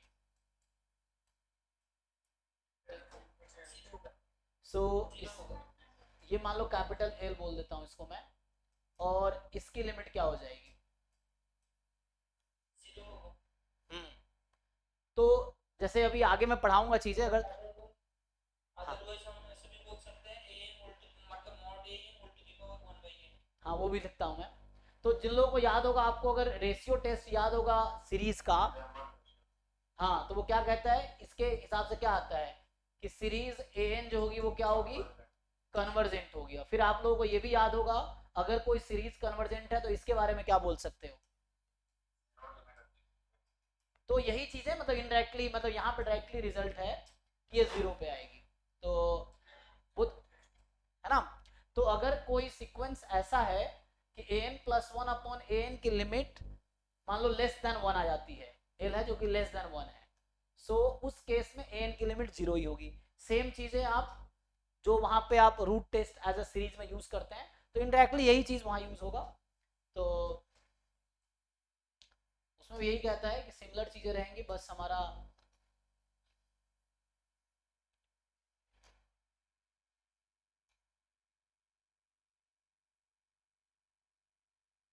ठीक है। देखो तो इसमें हाँ हाँ हाँ, नहीं नहीं, फेल होती मतलब एक फेल हो दूसरा फेल, जरूरी थोड़ी है। कई बार ना वो डिपेंड करता है, कोई जरूरी कोई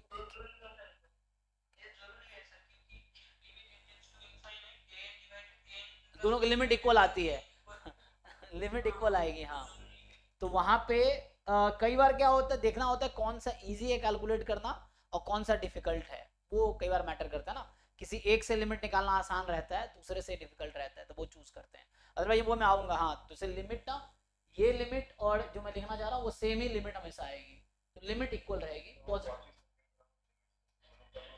हाँ हाँ हाँ, यस यस। सो यहाँ पे बट ये थोड़ा सा मैटर करेगा कि कैलकुलेट लिमिट कैलकुलेट करना थोड़ा सा मुश्किल रहेगा।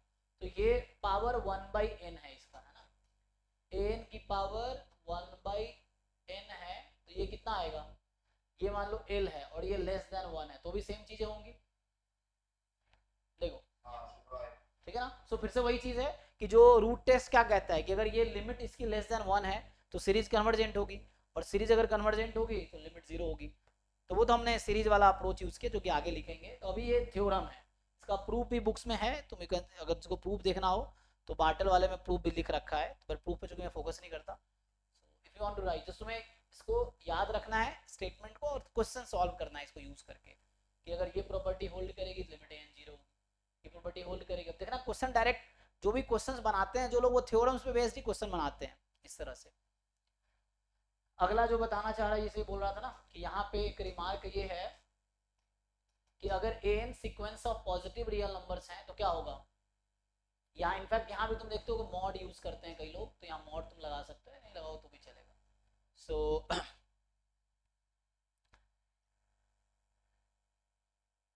सो यहाँ से if a n is sequence of positive real number, मैं इसके लिए बात करता हूँ, क्या होगा, सो लिमिट, इनफैक्ट ये बाकी के लिए भी ट्रू होगा, सिर्फ सीक्वेंस ऑफ रियल नंबर लिखूंगा तो होल्ड करेगा ये, फिर मॉड लगाना पड़ेगा, this will be equal to limit this की पावर 1/n, यही ना, देखो, हाँ। सो एक ये है, कॉची सेकेंड थ्योरम, इसको थ्योरम ही लिख दो ऐसे फिर। तो ये सब क्वेश्चंस में यूज होंगे, तो you can write it as a theorem.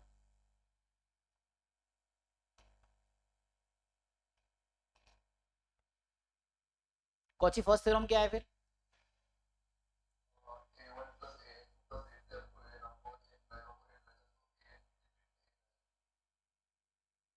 ठीक है,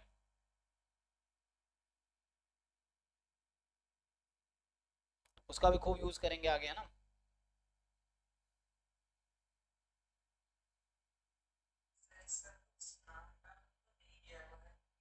नहीं नहीं, अलग अलग बुक ना, कुछ बुक में लिखते हैं कुछ में नहीं लिखते हैं। हम्म। सो कुछ लोग लिखते हैं जैसे,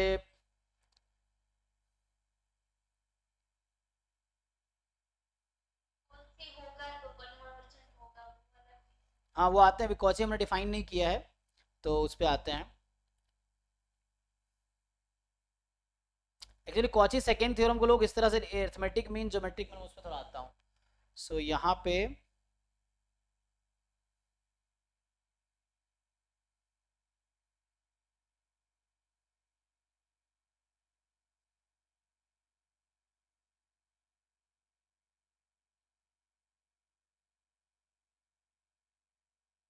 हाँ, कुछ लोग ऐसे लिखते हैं Cauchy second theorem on limits, तो ऐसे डिफाइन कर रखा है, तो डिपेंड करता है, कुछ बुक लिखता है कुछ नहीं लिखता है।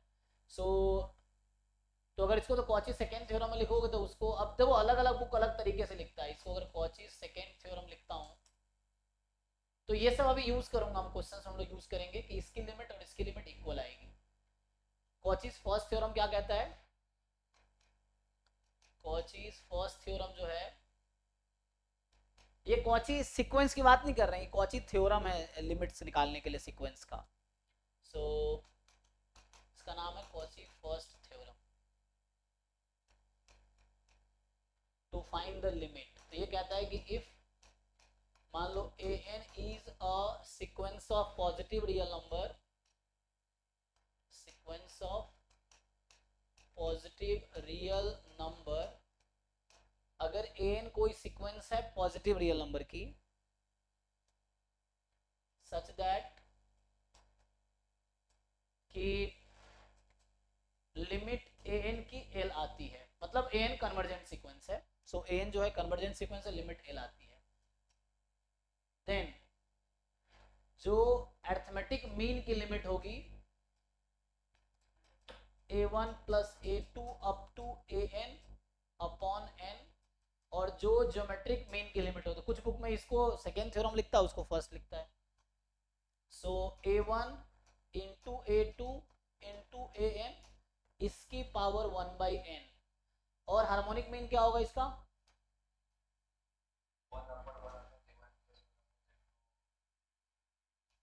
Limit 1 upon a1 plus 1 upon a2, हाँ 1 अपॉन a आई ना, इन सब की लिमिट किसके इक्वल हो जाएगी? इन तीनों की लिमिट एल के ही इक्वल आएगी। अच्छा, हार्मोनिक में एक बार मैं कैलकुलेट कर देता हूँ, कुछ लोगों को आइडिया नहीं होगा। सो हार्मोनिक मीन में क्या होता है कि जैसे मान लो a1 a2 an are in, मान लो हार्मोनिक प्रोग्रेशन एग्जांपल के लिए इस तरह से है, तो इसमें क्या करते हैं हम लोग? सो 1/, एपी हो जाएगा, मतलब इस तरह से होता है। इसका मैं एवरेज निकालना चाह रहा हूँ, तो एवरेज क्या होगा? क्या लिखते हो तुम? 1/a1 से लेके 1/an अपॉन n, ये 1/h होता है ना। सो यहाँ से h जो आ जाएगा, सो ये मैं हार्मोनिक मीन की बात कर रहा था, so this is called harmonic mean. So 1/a1 से लेके 1/an तक, सो this is harmonic mean, this is harmonic mean of जो सीक्वेंस था, जो टर्म्स थे a1 into an, a1 into an, और बाकी आप लोग अभी जानते ही हो, हमने लिखा जैसे a1 plus a2 plus an upon n, तो इसको बोलते हैं अरिथमेटिक मीन, है ना, अरिथमेटिक मीन। और जो a1 इंटू a2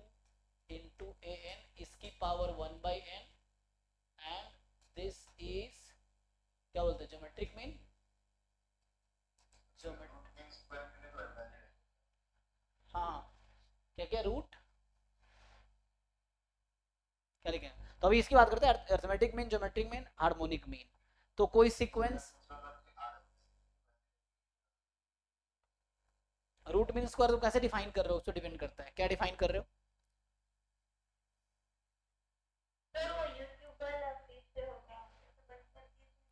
यूट्यूब वाला फिर से हो गया?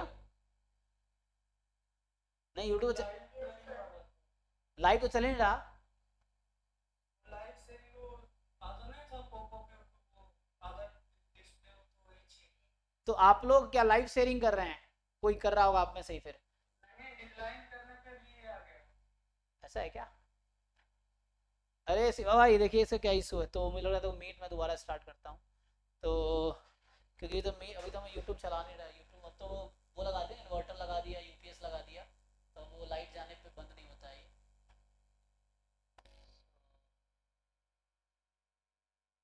तो मैं इसको डिस्कनेक्ट करके कनेक्ट करता हूँ तुम लोग।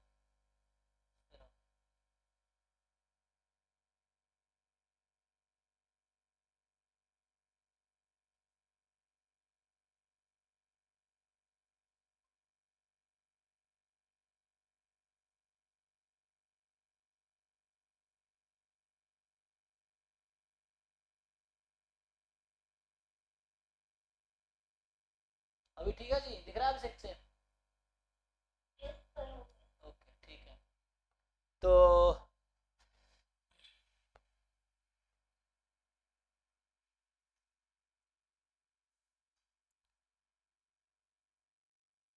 चलो तो आगे देखते हैं। तो इसमें अच्छा, इसमें कुछ क्वेश्चंस तुम कर सकते हो सॉल्व, जैसे कई बार ना क्वेश्चंस आ जाते हैं, तो क्वेश्चंस अभी देखेंगे। सर इस पे क्वेश्चन बोलो। ये दिया हुआ था कि ये इक्वल होगा कि नहीं, तो ये इक्वल तो हो रहा है बट इसका लिमिट कैसे फाइंड आउट करना अगर ऐसा दिया हुआ रहेगा तो। नहीं कुछ क्वेश्चंस ऐसे आ जाए, जैसे एग्जांपल के लिए चलो मैं बता देता हूँ। जैसे तुमसे पूछ लेता है, एक क्वेश्चन है, नहीं कन्वर्स नहीं, सिर्फ वन वे ट्रू है, कन्वर्स नहीं ट्रू, वन वे है ये। This the one way theorem कि अगर सीक्वेंस कन्वर्जेंट है तो ये होगा। आई थिंक कन्वर्स जरूरी नहीं ट्रू होगा। तो नहीं उसका जरूरी नहीं है, उसका देखना पड़ेगा, ये है वन वे है। सर हम्म। वो एक क्वेश्चन में था ना an बराबर ये अरिथमेटिक में वाला और bn बराबर ज्योमेट्रिक में।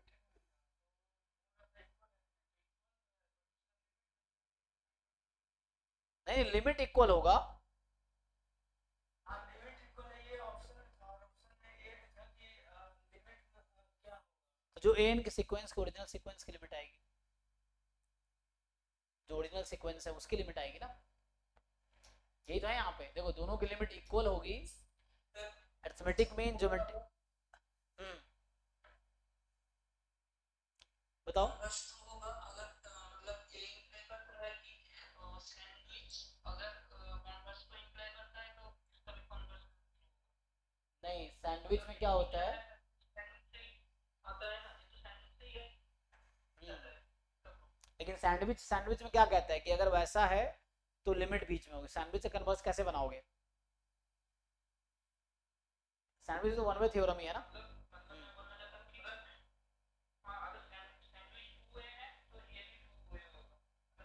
नहीं सैंड हाँ तुम सही कह रहे हो, लेकिन सैंडविच भी वन वे है कि उसमें उसमें कंडीशंस है ना, a n b n c n उस ऑर्डर में होगा तो लिमिट दोनों का इक्वल है तो वैसा होगा। तो आई थिंक उसका भी जरूरी नहीं कन्वर्स ट्रू होगा। अच्छा इस पर क्वेश्चन की बात करें, क्वेश्चन लिख देता हूँ मैं। देखो जैसे क्वेश्चंस कई बार मिल जाते हैं ऐसा, सो जनरली क्या रहता है कि तुमसे पूछ लेता है कोई कि मान लो इस तरह से है, एग्जांपल के लिए एक क्वेश्चन सिंपली मैं लिख दूं कि limit n tends to infinity 1 plus 2 की पावर 1 बाई 2 3 की पावर 1 बाई 3, ये मैंने लिख दिया मान लो अपॉन n, ये क्या होगा? सिंपल है ना, तो सिंपल है ना ये। तो अब तुम्हें समझना है कि यहाँ हो क्या रहा है, ये है। या जैसे मैं दूसरा क्वेश्चन लिख दूं यहाँ पे कि limit n tends to infinity,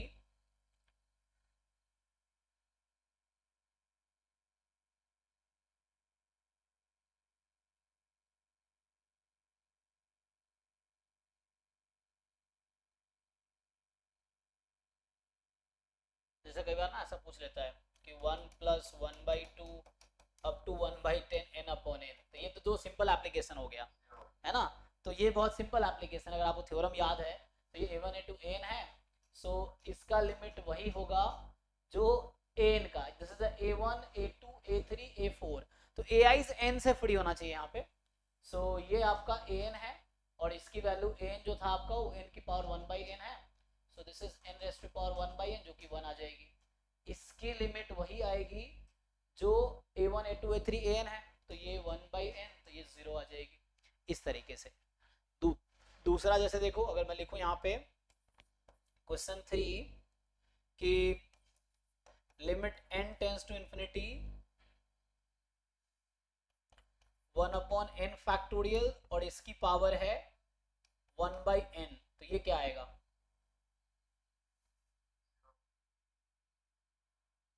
बाकी लोगों को समझ आ रहा है? तो so this can be written as, है ना, so this can be okay.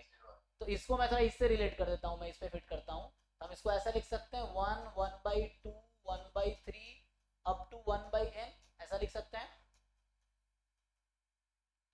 तो ये हो गया a1 a2 a3 a4 an, इससे ही रिलेट कर दो। तो ये अर्थमेटिक मीन है, इसी का यहाँ ज्योमेट्रिक मीन है actually, a1 a2 a3 a4 an। अब यहाँ पे क्या होगा, ये an की पावर 1/n ये ज्योमेट्रिक मीन है ना। सो इसकी लिमिट वही होगी जो 1/n की आएगी जो कि 0 है। नहीं तो जैसे बता रहे, अगर आपको याद ऐसे रखना है, सो जैसे आप याद रखते हो एज ए लिमिट। इसमें किसी को डाउट है तो पूछो।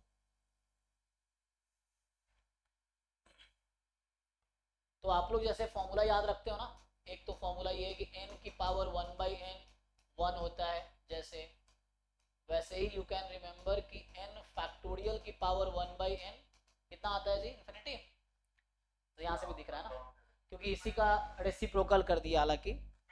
तो हाँ हाँ, क्या आता है?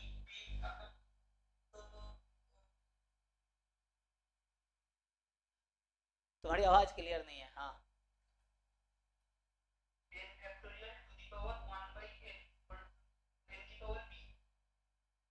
अच्छा, n फैक्टोरियल इसकी पावर 1/n। आगे क्या बता रहे हो?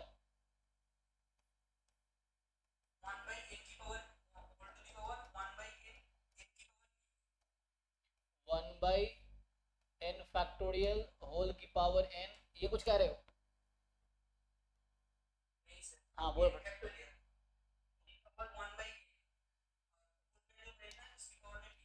रुको रुको, 1/1 n फैक्टोरियल इसकी पावर 1/n, ये जो लिखा है इसकी पावर क्या कर दूं, p। आगे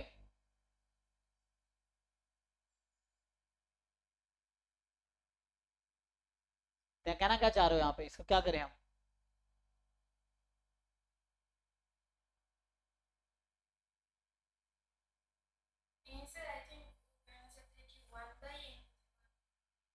अच्छा 1/n, ओके ओके, 1/n की पावर p, ओके।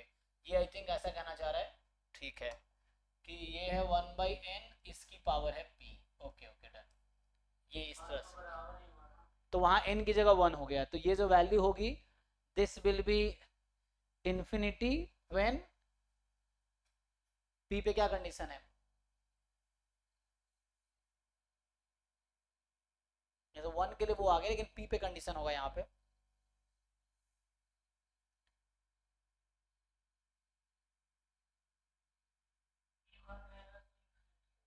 हाँ, अगर p अगर 1 होगा तो यहाँ पे इनफाइनाइट आएगा, अगर p 2 या 2 से बड़ा होगा तो 1 आ जाएगा। तो मतलब p मोर देन 1 पे क्या होगा, मोर देन 1 पे तुम बोलना चाह रहे 2 आएगा, 1 आएगा फिर। जैसे ये this is 1 when p is more than 1, ऐसा होगा इसकी लिमिट। तो इसको प्रूव किया जा सकता है ना, अगर वैसे देखना हो तो, और 1 है तो इन्फिनिटी आ जाएगी।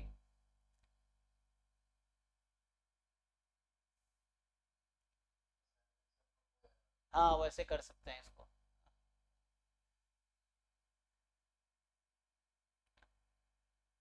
हाँ वो आ जाएगा, लॉग ले लो या उससे लॉग लेके फिर सम में ब्रेक हो जाएगा, then you can try. Anyway तो अभी मुझे बताने का पर्पस ये था, तो इस पे कई बार क्वेश्चंस ऐसे मिल जाएंगे तुम्हें।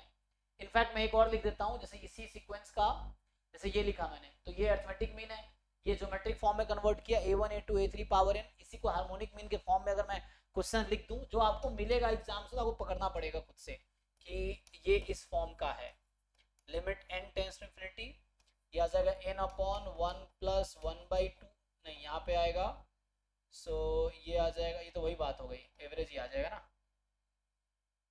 क्या आएगा यहाँ पे, n अपॉन 1/a1, तो यहाँ तो मैं वो ले रखा हूँ।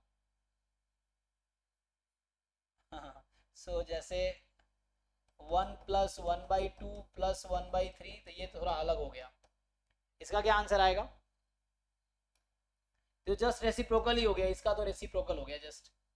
तो और अगर मैं ऐसा लिखता हूँ कि 1 plus 2 plus 3 up to n, तो ये तुम ऑलरेडी फॉर्मूला यूज करके निकाल दोगे, तो ये तुम डायरेक्टली फॉर्मूला यूज करके भी निकाल दोगे, है ना, कि n into n plus 1/2 cut जाएगा। या मैं ऐसे नहीं बताना चाहता जैसे एप्लीकेशन में, तो कुछ इस तरह से बनाए जा सकते हैं क्वेश्चन।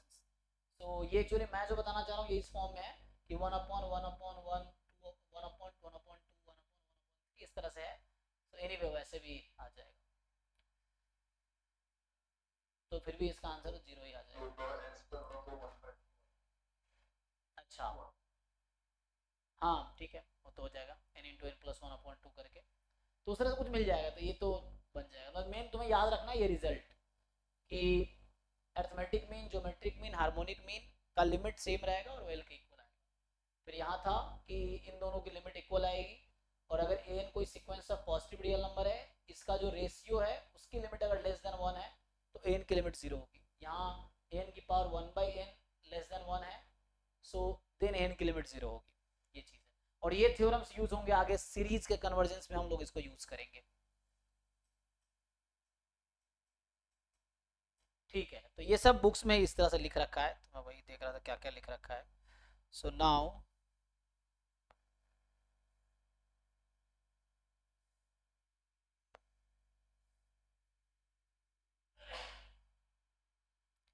सो चैप्टर जो इसका 3 है, अब आता है मोनोटोन सीक्वेंस, जो हमने डिस्कस किया मोनोटोन में सिंपल है। तो यहाँ एक्चुअली इसके टर्म में इसने इंक्रीजिंग डिक्रीजिंग ऐसे डिफाइन किया है, हमने जो non increasing non decreasing define किया था, वैसे इसने इंक्रीजिंग डिक्रीजिंग को डिफाइन किया है, ठीक है ना। किस बुक से पढ़ा रहे हैं सर? ये बुक का नाम है बार्टल एंड सेवर्ट, सुना है तुमने, आरजी बार्टल एंड सेवर्ट।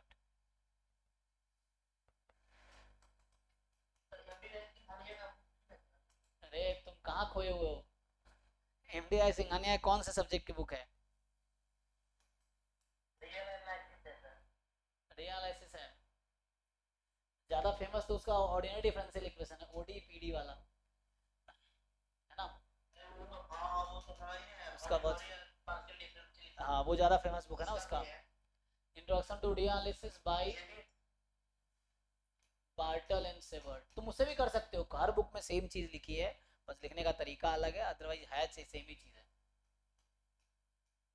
तो ये बुक बार्टल एंड सेवर्ट, ये विदेशी ऑथर है, तो मुझे स्पेलिंग ठीक, गूगल करो मिल जाएगा पीडीएफ इसका, जस्ट इसको गूगल पे सर्च कर लो, आ जाएगा यहाँ, ठीक है ना। आई थिंक सेवर्ट है, देख लेना स्पेलिंग एक बार, है ना, गूगल करो मिल जाएगा, जस्ट तुम गूगल करो पीडीएफ मिल जाएगा इसका, ये ठीक है। तो आगे इसने इंक्रीजिंग डिक्रीजिंग दूसरे डिफाइन किया, तो ये जो लिख रहा है मोनोटोन कन्वर्जेंस थ्योरम उसका स्टेटमेंट है, तो इस पे आते हैं, है ना। सो यहाँ मोनोटोन कन्वर्जेंस हमने लिखा था कि कन्वर्जेंट सीक्वेंस क्या होगा, बाउंडेड होगा, है ना, ओके, सॉरी कन्वर्जेंट, कन्वर्जेंट तो बाउंडेड होगा ही, बाउंडेड एंड मोनोटोनिक कन्वर्जेंट होगा, लेकिन इसको उसी स्टेटमेंट को दो तरीके से लिखता है। सो ये बुक में थोड़ा ऐसे लिखा हुआ है, मोनोटोन कन्वर्जेंस थ्योरम, है ना। सो ये लिखता है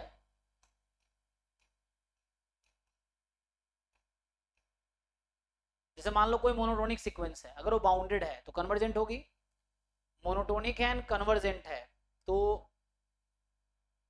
बाउंडेड होगी, मोनोटोनिक एंड बाउंडेड है तो कन्वर्जेंट होगी, है ना।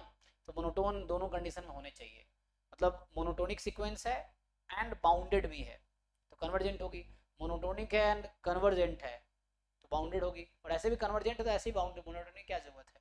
तो इसने कुछ इस तरह से लिखा है कि अ मोनोटोन सीक्वेंस,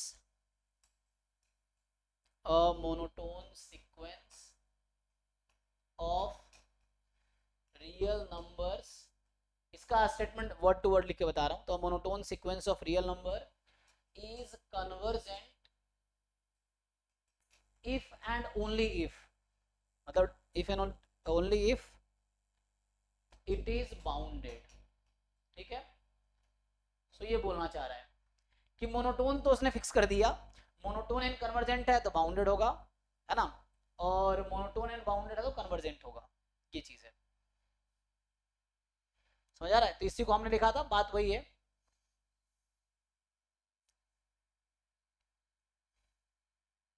कोई मोनोटोनिक सीक्वेंस है वो कन्वर्जेंट होगी तो बाउंडेड होगी, मोनोटोनिक है अगर बाउंडेड है तो कन्वर्जेंट होगी, ये इफ एंड ओनली इफ यहाँ पे लिखा है। तो मोनोटोन कॉमन कंडीशन है, ठीक है। अब अगर कोई इसी का फर्दर एक्सटेंशन है, ऑल्सो इसका लिखो कि मान लो ऐसा है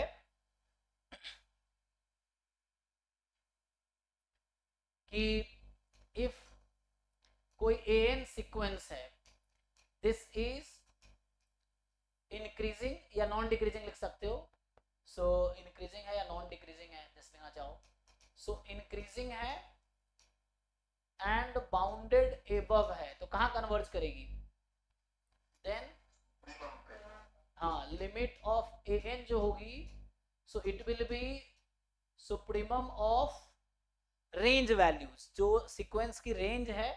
तो देखो सुप्रीमम इन्फीमम किस पे लगाते हैं, सेट पे, सुप्रीमम इन्फीमम प्रॉपर्टी है सेट की, तो यहाँ पे supremum of which set, range set of the sequence, so a n where n belongs to natural number, so जो लिमिट होगी वो उसके जो रेंज है सीक्वेंस का, उसकी जो सुप्रीमम वैल्यू आएगी उस पे कन्वर्ज करेगी सीक्वेंस जो है। और अगर इसी का फर्दर दूसरे पार्ट में लिखें तो ऐसा हो जाएगा, इसको मैं कॉपी कर देता हूँ, तो यहाँ पे क्या होगा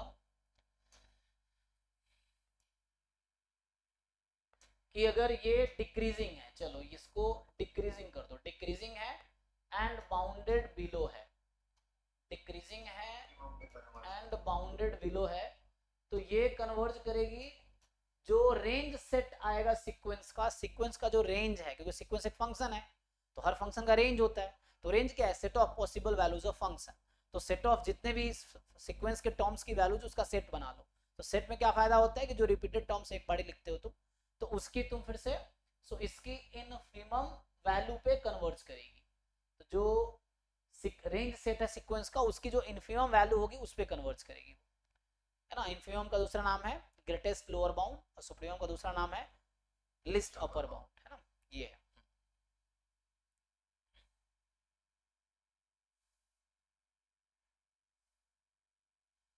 ओके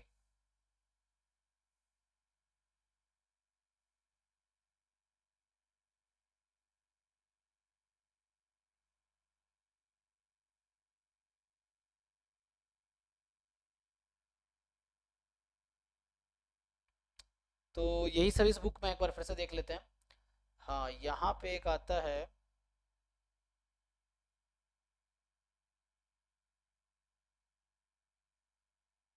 सर वहाँ पे है ना वो कि मतलब बोजन स्टार्स थ्योरम पे जो होता है एक बाउंडेड सीक्वेंस है तो कन्वर्जेंट सब मोनोटोन सब सीक्वेंस, वहाँ पे सर वो तो पीक का कॉन्सेप्ट है। वो आऊंगा अभी, मेरे सब सीक्वेंस पे आना बाकी है। सो इसका बोलजानो वेस्टासन अब स्टार्ट होता है, तो इसमें इसने जो बुक का सीक्वेंस मैं भी उसको फॉलो कर रहा हूँ, तो हमने 3 सेक्शन कवर किए, चौथे सेक्शन में ये सब सीक्वेंस स्टार्ट करता है, सब सीक्वेंस एंड बोलजानो वेस्टास थ्योरम, है ना। तो सब पहले सब सीक्वेंस डिफाइन करना पड़ेगा, तो सब सीक्वेंस क्या होता है तुम लोग बताओ, मैं आता हूँ, इसको अभी डिस्कस करना है, तो ये बुक में ना ये 3 सेक्शन मैंने कवर किया, चौथा सेक्शन में इसका है सब सीक्वेंस एंड बोजानो-वेस्ट्रास थ्योरम। फिर आई थिंक चौथे सेक्शन के बाद ये चैप्टर खत्म हो जाता है। फिर इसका अगला सेक्शन जो है वो 9th चैप्टर, नहीं 5वां सेक्शन भी है, 5वां है कॉची सीक्वेंस। ओके, तो सीरीज आई थिंक अगले उसमें डिस्कस किया, 5वां सेक्शन हो गया और है 5वां, छठा है डाइवर्जेंस प्रॉपर्टी। ओके, इसी को थोड़ा सा एक्सटेंड किया है।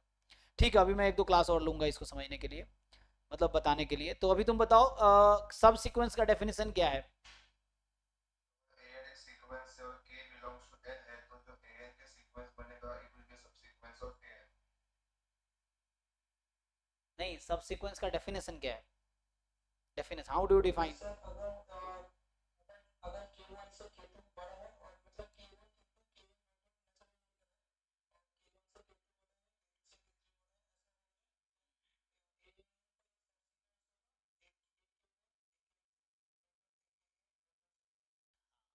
K1 K2 K3, अभी देखो सीक्वेंस में इंडेक्स क्या चलता है, जो सीक्वेंस आप लेते हो उसमें इंडेक्स क्या है? सीक्वेंस में इंडेक्स है 1 2 3, A1 A2 A3 A4 A5। तो अभी इंडेक्स क्या है इसका? 1 2 3 4 5। तो अभी इंडेक्स जो है वो नेचुरल नंबर है। अभी इंडेक्स क्या है? 1 2 3 4 5, ये भी इंक्रीजिंग ऑर्डर में है। तो अब क्या होता है कि तुम्हें इनमें से कुछ इंडेक्स पिक कर लेने हैं, मतलब लाइक तुम हो सकता है ऐसा चूज करो कि 1 3 5, तो ये एक नया सब सीक्वेंस आ गया। लेकिन डिफाइन कैसे करोगे? तो तुम इनमें से क्या करोगे, जो नेचुरल नंबर्स हैं उनमें से कुछ नेचुरल नंबर चूज करोगे इंक्रीजिंग ऑर्डर में। सही बताया कि K1 जो है less than K2 less than K3 and so on. और ये जो KIs हैं, so all are natural number. KIs जो है वो नेचुरल नंबर है। तो हो सक मतलब K1 K2 K3 कोई नेचुरल नंबर से इंक्रीजिंग ऑर्डर में, और तुम सेलेक्ट करो। तो अब तुम्हारा जो सब सीक्वेंस बनता है उसको ANK लिखेंगे हम लोग। अच्छा, ये AKI लिखोगे तुम, एक काम कर सकते हैं N1 N2 N3 कर सकते थे, बुक में ऐसा लिखता है ना, तो इसको मैं ऐसा करता हूँ K1 K2 K3 हो जाए। हाँ, यहाँ पे AKI, या मैं इसको चेंज कर दूंगा, तो इसको मैं यहाँ पे ऐसा कर देता हूँ N1 N2 N3 कर देता हूँ। तो जो मैं लिख रहा था, इसने K के टर्म में बताया, लेकिन बुक में जनरली इस तरह से रहता है ना। सो N1 N2 N3, बात वही है, K1 K2 K3 था, K की जगह मैं N ले रहा हूँ। जो बुक्स में जो नोटेशन जनरली मैंने पढ़े हैं वो ये है, बाकी वो भी सही बताया था जो पहले लिख रहा था। अगर वो लिखूंगा तो यहाँ AKI लिखना पड़ेगा, तब सही करें। अगर मैं ऐसा यूज कर रहा हूँ तो इसको यूज करता हूँ ना। तो यहाँ पे N1 N2 N3 and so on, तो यहाँ पे K एक्चुअली अब नेचुरल नंबर है यहाँ पे ना। तो ये इस तरह से इंक्रीजिंग, जहाँ पे Ni जो है ये नेचुरल नंबर्स हैं, ठीक है ना। तो अब यहाँ पे जैसे N1 हो सकता है, N2 N3, इस तरह समझ लो, ऐसा चूज कर रहे हैं। तो वही बात है, K1 K2 K3 या K की जगह N यूज कर रहा हूँ। तो N1 N2 N3 इस तरह से हो गया। तो यहाँ पे लिखेंगे, इसी को हम ऐसा लिख सकते हैं।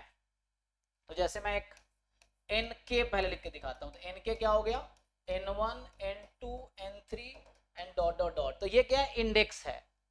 तो इसके करस्पॉन्डिंग ये हमारा जो सब सीक्वेंस बनेगा, तो ये एक्चुअली मेरा सीक्वेंस था। अब सब सीक्वेंस क्या होगा? ANK। तो इसको खोलेंगे तो यहाँ पे K की वैल्यू 1 से इन्फिनिटी है। जैसे यहाँ लिखते थे ना N फ्रॉम 1 टू इन्फिनिटी, कहा था कि यहाँ कुछ नहीं है, स्टिल मतलब वही है, N फ्रॉम 1 टू इन्फिनिटी।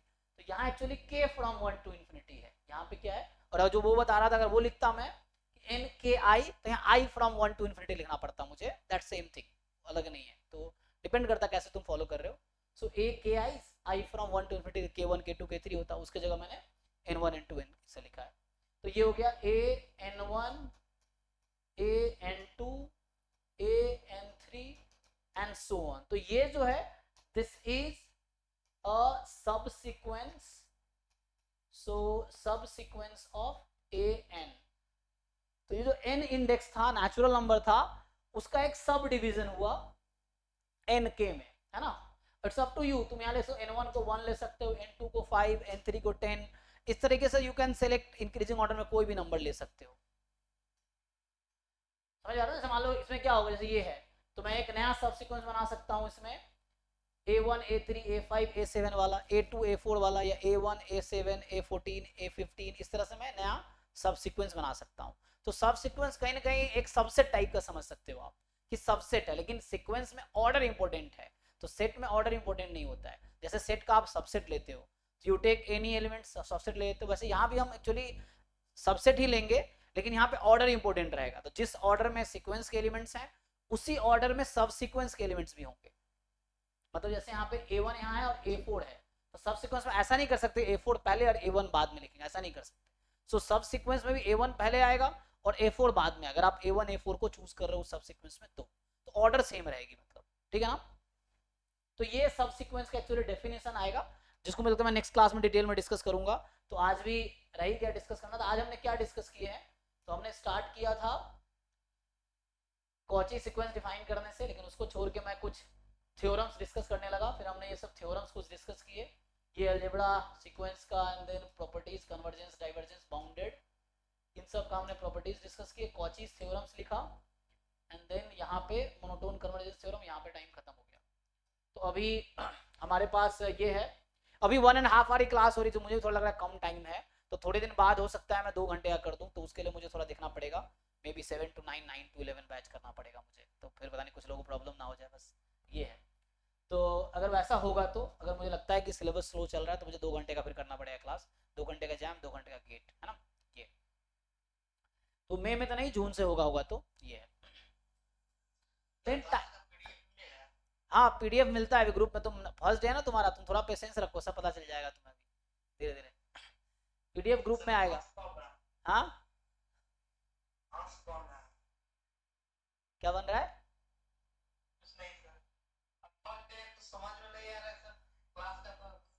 हाँ नहीं कोई दिक्कत नहीं, तो अभी नोट्स मिलेगा तुम्हें, ग्रुप में भेजूंगा अभी मैं, ठीक है। तो पहले तो पुराने वीडियोस अभी जो हमें सीक्वेंस सीरीज के पढ़ा, एक बार वो पढ़ लो, अगर तुमने कभी नहीं पढ़ा है पहले, अगर पहले पढ़ रखा हो तो इजीली समझ आएगा क्या होता है। अगर फर्स्ट हाँ थोड़ा सा पढ़ो एक बार, या जो डाउट हो डिस्कस करो। 11 से 12 हमारी डेली डाउट क्लास होती है, 7 से 8 भी थी, तो ऐसे डाउट क्लास रखता हूँ, तो डाउट हो डाउट पूछ सकते हो उस क्लास में, ठीक है। हाँ अभी रात को 11 से 12 और शाम को 7 से 8, ये ठीक है जी। तो अभी इसको स्टॉप करते हैं, तो फिर नेक्स्ट क्लास में अभी ये सब बाकी रह गया हमारा, सब सीक्वेंस, फिर इसके लिमिट्स, फिर ये कॉची सीक्वेंस, ये रह गया। बाकी ये कुछ टॉपिक्स रह गया, तो सब सीक्वेंस और कॉची हाँ कॉन्ट्रैक्टिव भी आ जाएगा इसमें, क्योंकि मैं बुक फॉलो कर, इसलिए मैं देख रहा हूँ कंटेंट क्या क्या है, क्योंकि कई बार ना छूट जाते हैं, तो बुक इसलिए मैं देख रहा हूँ कॉन्ट्रैक्टिव सीक्वेंस। हाँ नहीं, लेकिन क्वेश्चंस उस बेस पे मिल जाएगा, सिलेबस में लिखा तो नहीं है। सिलेबस में ये भी लिखना, सब सीक्वेंस लिखना ही भूल गया ऐसे तो, लेकिन सब सीक्वेंस पढ़ना पड़ेगा। तो सब सीक्वेंस है, कॉन्ट्रैक्टिव सीक्वेंस जस्ट एक वन काइंड ऑफ सीक्वेंस, हाँ वन काइंड ऑफ सीक्वेंस है, बस इसमें थोड़े कुछ क्वेश्चंस तुम्हें डायरेक्टली अप्रोच कर पाओगे तो हो जाएगा, कोई बात। तो ये पार्ट है, कुछ खास नहीं, नेक्स्ट क्लास में होपफुली इसको हम कवर कर लेंगे, ठीक है।